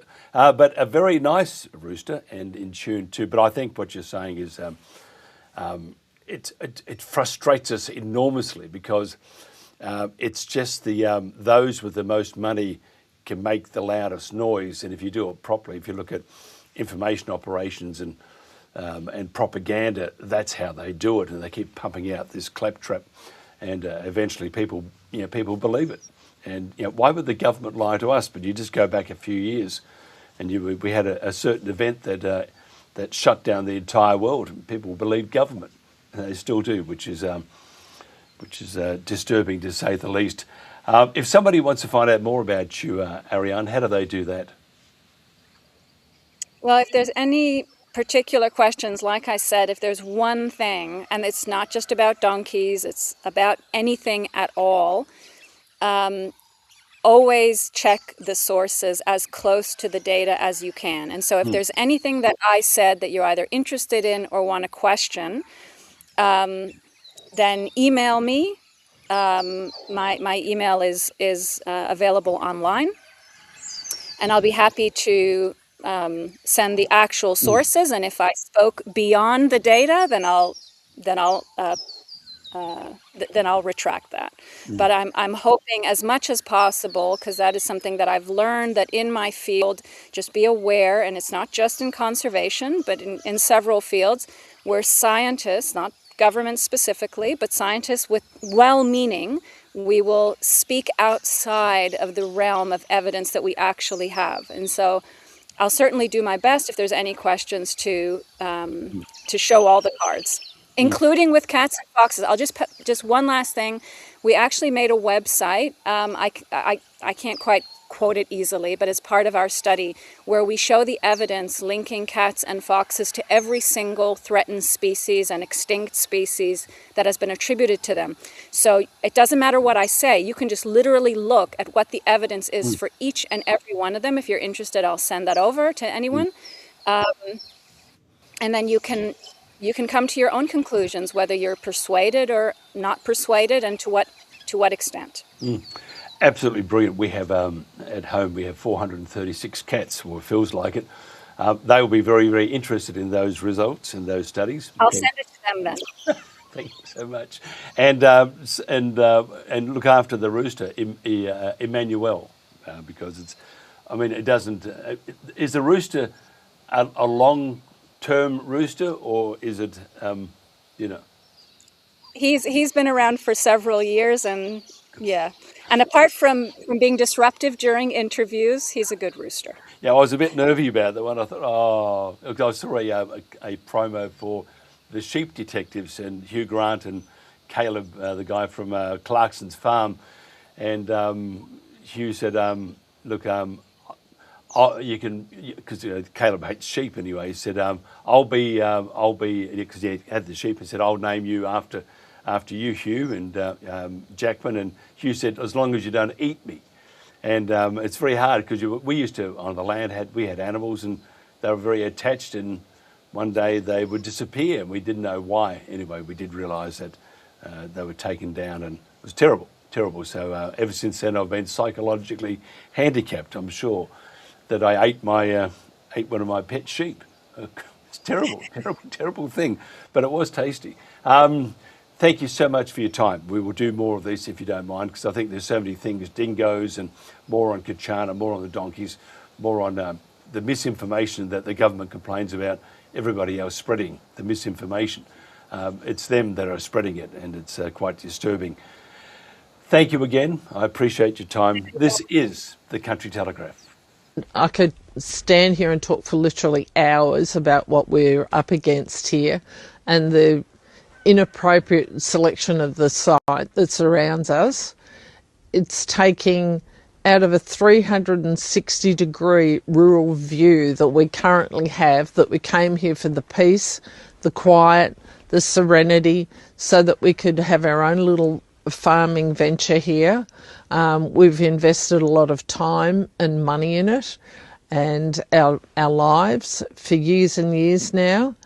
And these properties that surround us, they want to take 278 degrees of that 360-degree view and turn it into industrial wasteland, black solar panels and noisy battery energy storage systems. So you'd be taking away our finances, you'd take our lifestyle, you'd take away from our stock, the noise from construction, the noise from an eventual industrial wasteland would be completely destroyed in every way, shape and form. It's terrible, isn't it? Absolutely terrible. And we've got to make sure people know that they're being conned by all these organisations, governmental and private. It's just a great big con. Now, there are many rallies happening around the country on the 1st of August, next Saturday. Please show your support in New South Wales, Queensland, Victoria and WA. The Country Telegraph will be at Tumbarumba, where we are told will be horses. We will do a 2-hour live broadcast at the rally on Saturday, probably about 9 o'clock or 9:30. I think 9 o'clock is what we need to do. And we hope to do live crosses to several around Australia to get a gauge on the temperature and the feelings there. So fingers crossed on that one. Anyone who will be at one, please contact us, as we would like a report at least one person from one of those rallies. I think they are important to let the country know that the country is dismayed at what's happening to these magnificent creatures. We'll have Rachel McDonald on tomorrow to talk about the other rallies, such as the Queanbeyan rally, and hope to have other guests throughout the week, although it's a short week for the Country Telegraph, as we'll be on the road again. That's right, driving from the Gold Coast to Tumbarumba. So Thursday and Friday will most likely be replays. Now, just a reminder, by the way, our poll, get behind it, goes all week and even on the weekend. This week's poll on the Country Telegraph is, do you want the Brumby Cull to stop immediately? I can only vote once. You can only vote once, but it's. I think we need to do it. We need to stop the cull, stop the killing immediately, but not just with the Brumbies, with the forthcoming cull on the donkeys. You heard just before that the science that they're on, the information and data that they're sprouting is most likely incorrect, but it's all about ideology, and it's all about how to stuff up the country and the world. And I think we need to tell people that and show them that we're not a bunch of cuckoos, as someone said on a post the other day. We're just looking after these magnificent animals, first of all, who we owe a great deal to. That's it for me. It's been I almost lost my voice, which is which someone would have said, fantastic, his voice is gone. Now we'll have some sense. Until tomorrow morning, have a great day. This is the Country Telegraph. Tell my fool I kept on running. Tell my mirror I heard her cry. Tell the mountain I belonged here. Tell the wind I said goodbye.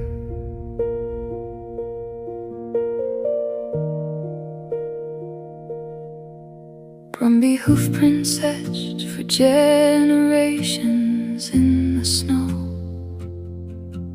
I've watched the foals become the mares, the stallions old and slow.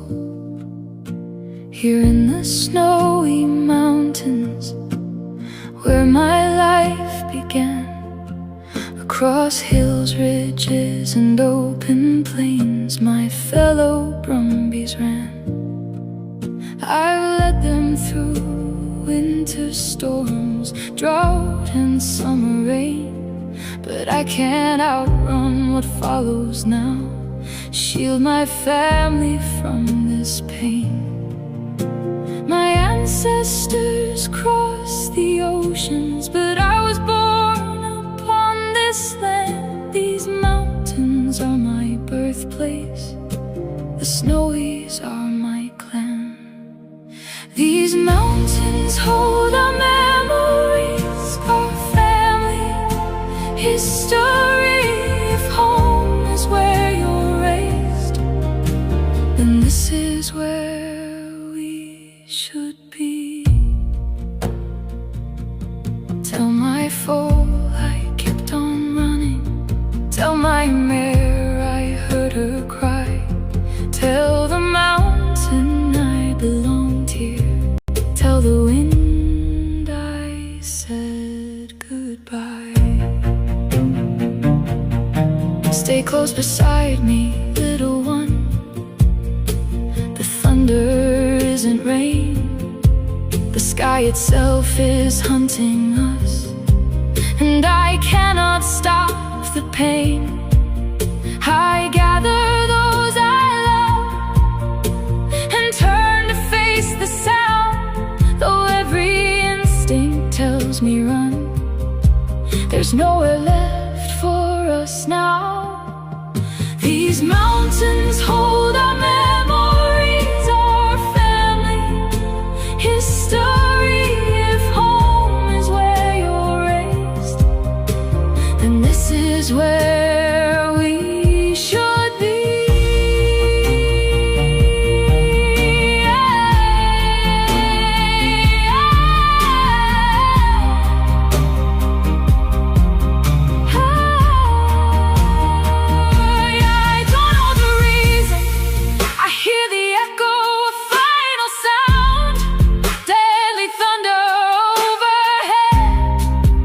I fall upon the ground, thunder.